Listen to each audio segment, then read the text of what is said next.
எனக்கு என்ன தோணுதுன்னா, பேசாம முகத்தை மட்டும் பார்த்துக்கிட்டே இருந்தா போதும்.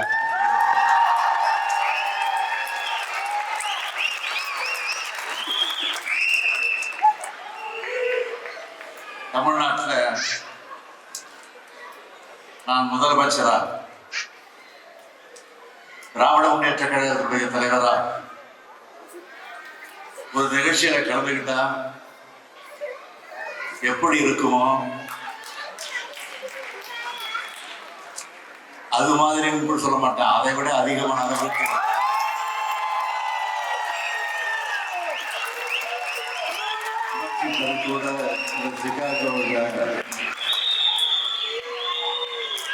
இந்த நிகழ்ச்சி நடந்து கொண்டிருக்கிறது. அதில் கலந்து கொள்வதற்கு நல்ல வாய்ப்பு எனக்கு கிடைச்சிருக்கு.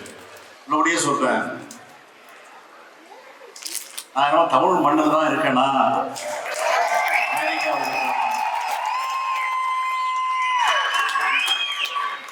ஆனால் தமிழ் மண்ணில் இருக்கக்கூடிய உணர்வை இந்த நிகழ்ச்சியின் மூலமாக நான் பெறுகிறேன். உங்களில் ஒருவனா, உங்க குடும்பங்களில் ஒருவனா நான் என்னுடைய இதயபூர்வமான நன்றியை மீண்டும் மீண்டும் உங்களுக்கு எல்லாம் நான் தெரிவித்துக் கொள்கிறேன். நான் தமிழ்நாட்டோட முதலமைச்சராக பொறுப்பேற்ற பிறகு தொழில்துறையில முதலீடுகளை இருப்பதற்காக ஐக்கிய அரபு அமீரகம், ஜப்பான், சிங்கப்பூர், ஸ்பெயின் ஆகிய நாடுகளுக்கு சென்று அதற்கு பிறகு இப்பொழுது லேட்டா அமெரிக்காவுக்கு வந்திருக்கிறார். லேட்டா வந்தாலும் வரவேற்பு லேட்டஸ்டா இருக்கு.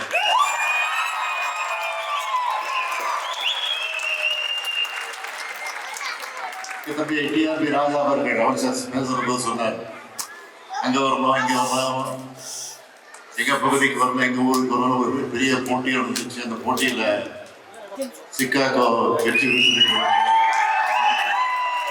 பெற்றிருக்கக்கூடிய சிக்காகோவுக்கு உங்களை எல்லாம் சந்திப்பதில் நான் மிகுந்த மகிழ்ச்சி அடைகிறேன். இதே சிக்காகோவுக்கு நம்முடைய தமிழக தலைவர் முத்தமிழ் கலைஞர் அவர்கள்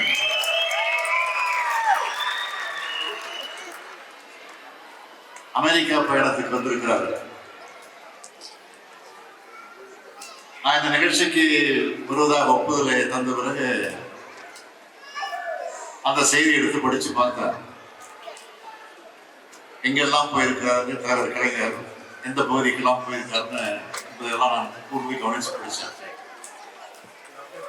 1971ஆம் ஆண்டு நவம்பர் மாதம் 8ஆம் நாள் வாஷிங்டனுக்கு வந்த தலைவர் கலைஞர் அவர்கள் பல்வேறு இடங்களை பார்வையிட்டிருக்கிறார். அதுல குறிப்பா ஆர்லாண்டோ நகரில் நடைபெற்ற கலை விழாவில் கலந்துக்கிட்டு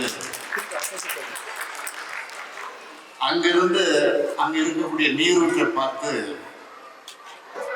ஒரு கவிதையை எழுதி அங்கிருந்த நாட்டுக்கு சென்னைக்கு அனுப்பி வச்சார். அதை நான் முரசொலியில படிச்சு பார்த்தேன். அதுல சொல்லியிருக்காரு கவிதை, ஆர்லாந்தோ எனும் நகரில் அரியதோர் ஏரியில் அழகிய மத்தாப்பு உட்கொண்டு கண்டேன். ஒளிவிளக்கு போடுகின்ற காலத்திற்கு உருளையும் சகாமல் ஆடுகின்ற நீரூற்று ஆட்டக்காரி நாட்டியத்தின் நேர்த்தி என்ன சொல்வேன் அப்படின்னு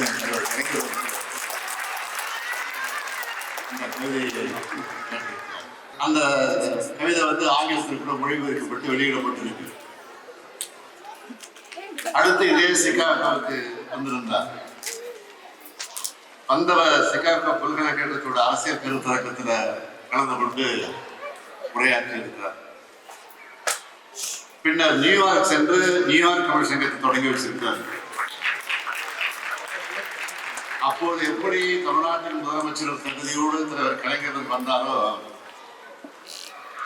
அதே போல இன்று நானும் தமிழ்நாட்டினுடைய முதலமைச்சர் தகுதியோடு இங்கே வந்திருக்கிறேன்.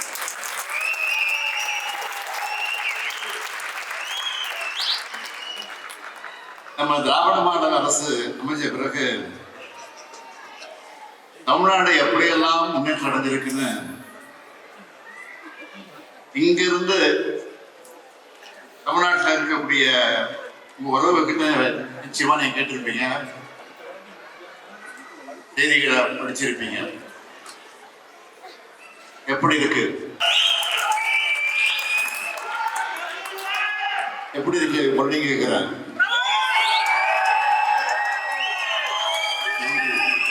நன்றி நன்றி. தொழில் வளர்ச்சியை பொறுத்த வரைக்கும் நான் எந்த நாட்டுக்கு போனாலும் அந்த நிறுவனங்களுடைய அதிபர்களை சந்திச்சாலும்